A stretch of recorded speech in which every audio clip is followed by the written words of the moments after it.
Guys, welcome to my channel Mbbs Made Easy. So today we are starting with the topic development of pancreas. It is one of the most important topic for university examination. It can be asked for a 4 marks short answer, like a very short answer. It can be asked as a 6 marks question. In that you have to write about this and make some diagrams. Then it can be asked as a sub question in a 10-mark question, that is a long essay question on pancreas. So we will start with that. First of all, we have the development of the pancreas. It is developed from the foregut, like the endoderm of the foregut. It is happening in the 4th to the 7th week of the intrauterine life. The pancreas has two buds. Okay, it has a dorsal pancreatic bud and the ventral pancreatic bud. The dorsal pancreatic bud is the larger one, and the ventral pancreatic bud is the smaller one. The dorsal pancreatic buds, what it forms? It forms the upper part of the head, neck, body, tail of the pancreas, and the lower, that is the ventral part pancreatic bud, forms the lower part of the head uncinate process. Then we are going to talk about the rotation and the fusion. As duodenum rotates to the right and becomes c-shaped, the duodenum is that there is a head, body, tail of the pancreas. The head of the pancreas is like inserted into the duodenum. It's like there, the duodenum. So the duodenum first rotates to the right and becomes c-shaped. So the ventral pancreatic buds rotates posteriorly around the duodenum, lies below and behind the dorsal bud. The ventral pancreatic buds rotate posteriorly and comes around the duodenum, lies below and behind the dorsal bud. Dorsal bud is above and the ventral bud is below. At 7th week, two buds fuse. The both of the buds fuse. If they are not fusing, then there will be some anomalies, some clinical condition will arise if they don't fuse at the 7th week of development.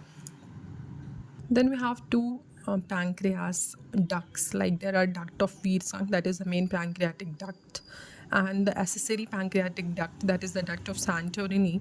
So the main pancreatic duct or the duct of Wirsung is formed by the entire ventral bud or the ventral duct and distal part of the dorsal bud or the dorsal duct. Accessory pancreatic duct or the duct of Santorini develops from the proximal part of the dorsal bud.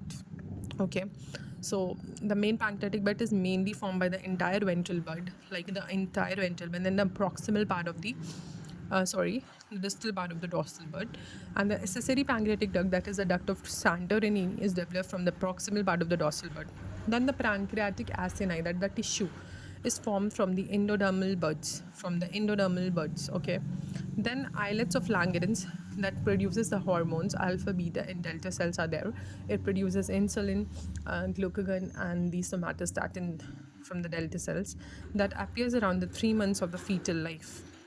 Then we have some congenital anomalies. If you're writing congenital anomalies in your question, definitely if it's 6 marks, you will get 5 or 6 marks, total 6 marks if you're drawing some diagrams too, so they will give you full marks. So it is always better to write some clinical conditions related, and the most common clinical condition is the annular pancreas, a ring of pancreatic tissue around the duodenum. So an extra pancreatic tissue ring is formed around the duodenum, that is your annular pancreas. That is the most common condition. Then we have the pancreatic divisum. A proper fusion is very important for the proper functioning of the pancreas, but no proper fusion of the two buds leads to the pancreatic division, that will lead to some anomalies. Then we have ectopic pancreas. We have heard about ectopic pregnancy. What that does mean, that the uterus, it is not implanted, that the baby is not implanted in the uterus of the endometrium.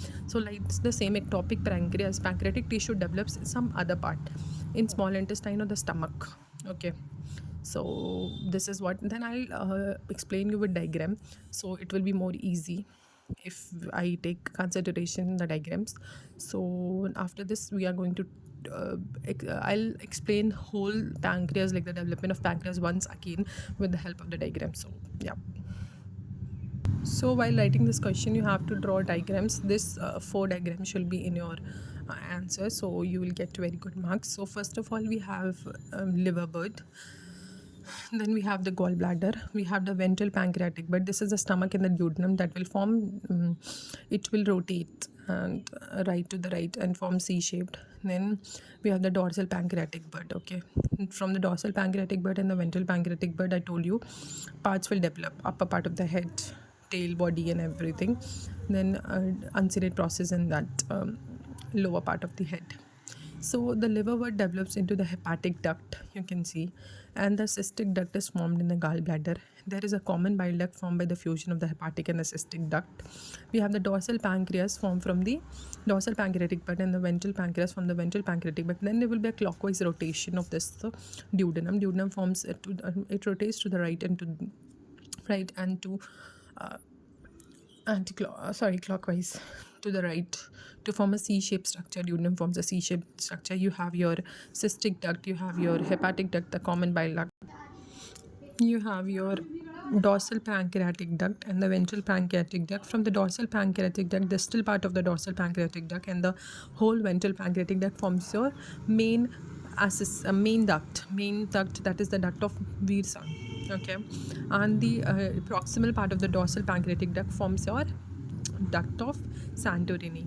You have the minor duodenal papilla, you have the major duodenal papilla. Major duodenal papilla, your main pancreatic duct, that is the duct of Wirsung's, opens. In the minor duodenal papilla, accessory pancreatic duct like your duct of Santorini opens. Then you have your gallbladder, cystic duct, hepatic duct.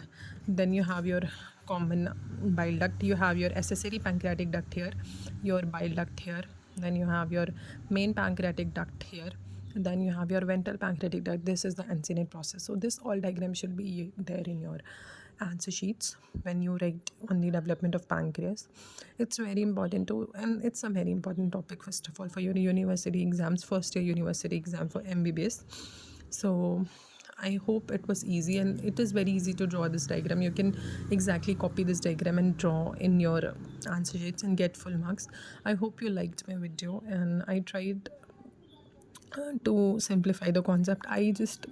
I'm trying to make notes for you which is appropriate for your university answers. So I'm trying to concise that into one or half pages, and with some few diagrams, which is very easy, and which will get you which will fetch you good marks, like full marks. So yeah, and get you distinctions and also all the best. Thank you, and stay tuned for more videos and more concepts to be made easy.